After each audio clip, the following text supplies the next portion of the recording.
नमस्कार विद्यार्थी मित्रांनो, पहा इयत्ता 10वीचा इंग्लिशचा जो क्वेश्चन पेपर आहे त्यामध्ये क्वेश्चन 5B जो असतो यामध्ये B1 असतं dialogue writing, B1 dialogue writing असतं आणि B2 स्पीच रायटिंग असतं. या दोन्ही पैकी एकाचा आन्सर लिहायचं असतं. तर पहा यामध्ये B1 जर लिहित असाल डायलॉग रायटिंगचा क्वेश्चन तर डायलॉग रायटिंग कशा पद्धतीने लिहायचं असतं. पहा तुम्हाला या ठिकाणी 4 सेंटेन्सेस जे जम्बल्ड दिलेले आहेत, म्हणजेच काय खालीवरी करून सेंटेन्सेस दिलेले ते आपण एका सिक्वेन्सला लिहायचे असतात. यासाठी 1 मार्क असतो.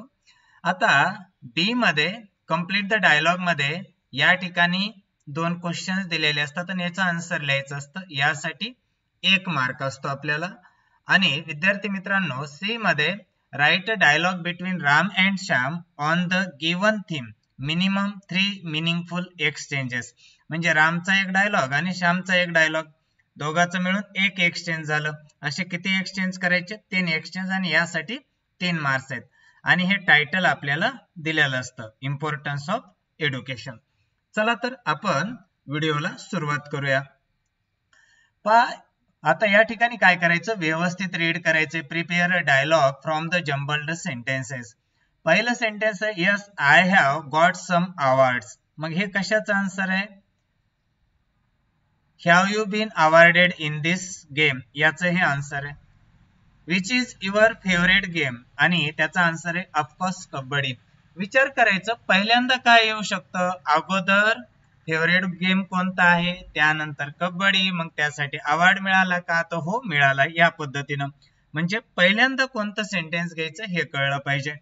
तर या ठिकाणी आपण which is your favourite game हे सुरुवातीला लिहितो. त्याचा आन्सर काय येईल, which is your favourite game, तुझा आवडता गेम कोणता आहे किंवा खेळ कोणता आहे, तर त्याचा आन्सर येईल ऑफकोर्स कबड्डी. हे याचा आन्सर येईल. तर या सेंटेन्सच्या खाली हे सेंटेन्स लिहितात. त्यानंतर have you been awarded in this game, या कबड्डी या खेळामध्ये तुला अवॉर्ड वगैरे मिळालेला आहे का, हा क्वेश्चन येईल. आणि याचा आन्सर लिहिताल तुम्ही, yes I have got some awards, हे 4 नंबरला.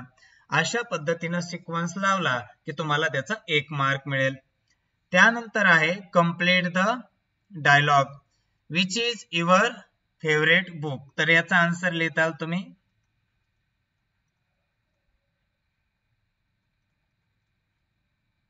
माय फेवरेट बुक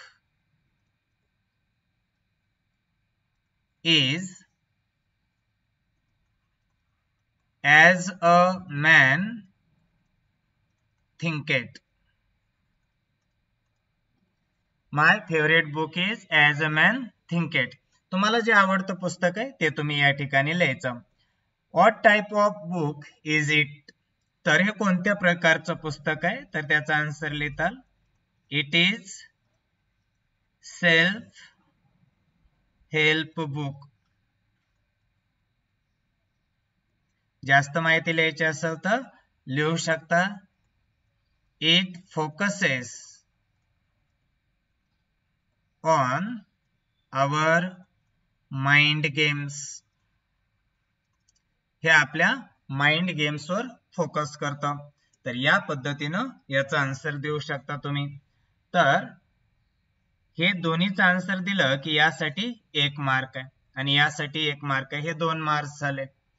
त्यानंतर असतं इथं एक्सचेंज ऑफ डायलॉग. सी मध्ये write a dialogue between Ram and Shyam on the given theme minimum 3 meaningful exchanges, importance of education दिलाय. तर आन्सर लिहिताना पहिल्यांदा हेडलाईन द्यायची. हेडलाईन काय आहे, इम्पॉर्टन्स ऑफ एज्युकेशन किंवा एज्युकेशन, आणि त्यानंतर डायलॉग्स लिहायचे. आता राम आणि श्याम यामध्ये पहिलं नाव आहे राम, तर पहिल्यांदा आपण डायलॉग लिहूया राम साठी. कशावर डायलॉग बनवायचे, इम्पॉर्टन्स ऑफ एज्युकेशन. तर पहिला डायलॉग रामचा, दुसरा डायलॉग श्याम साठीचा येईल. तर लिहूया आपण,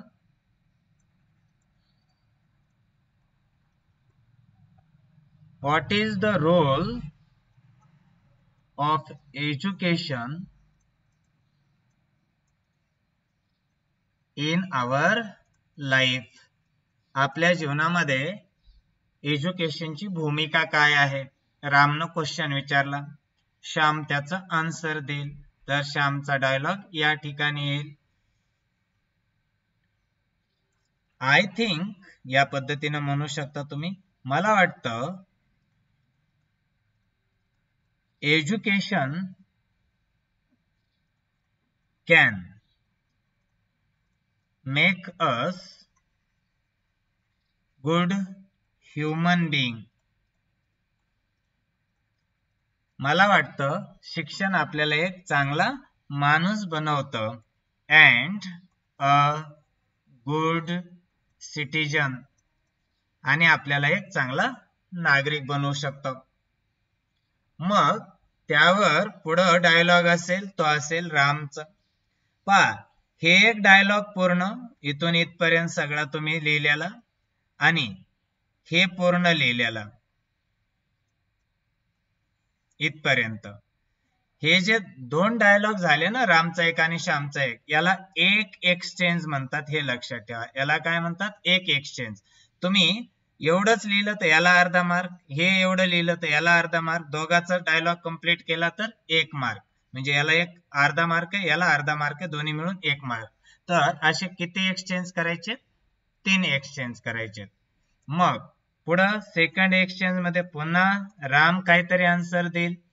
मग या ठिकाणी राम म्हणेल यू आर, आपण जसं एकमेकांना बोलतो ना त्या पद्धतीनं, यू आर ॲब्सोल्युटली राईट, तुझं एकदम बरोबर आहे.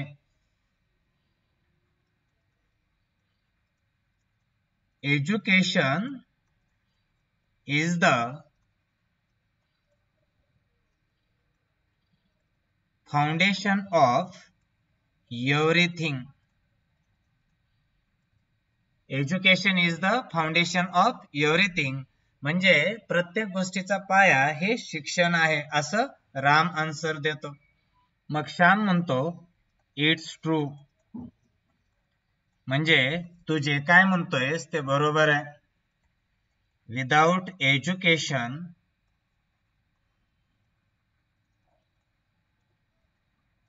we can't understand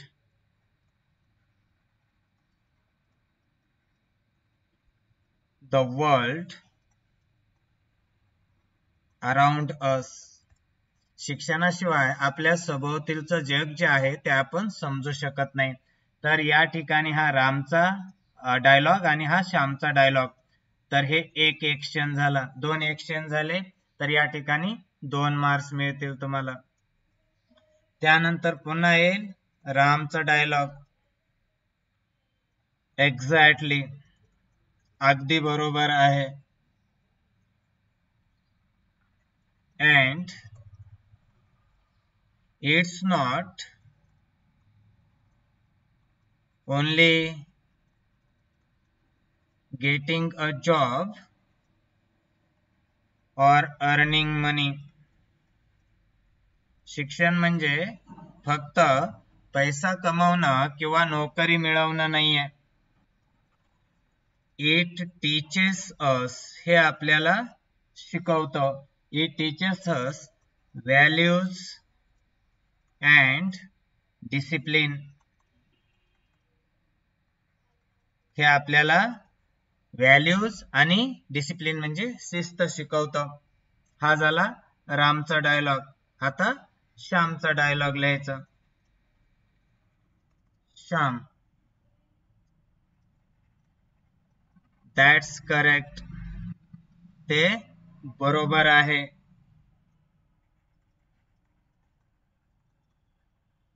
education is one of the most important investment in our life. तर श्याम म्हणतो तुझं बरोबर आहे, शिक्षण ही आपल्या जीवनामधील सगळ्यात महत्वाची इन्व्हेस्टमेंट आहे, गुंतवणूक आहे. तर हा रामचा एक डायलॉग आणि श्यामचा एक डायलॉग आणि या पद्धतीनं हे एक एक्सचेंज तयार झालं. असे 3 एक्सचेंज तयार केले की यासाठी आपल्याला 3 मार्क्स मिळतात आणि या पद्धतीनं हा क्वेश्चन टोटल 5 मार्क्स साठी असतो. तर विद्यार्थी मित्रांनो, तुम्हाला एकंदर डायलॉग रायटिंग कशा पद्धतीनं करायचं असतं हे समजलंच असेल. काय क्वेरीज किंवा क्वेश्चन्स असतील तर मला कॉमेंट्स मध्ये विचारा. धन्यवाद विद्यार्थी मित्रांनो.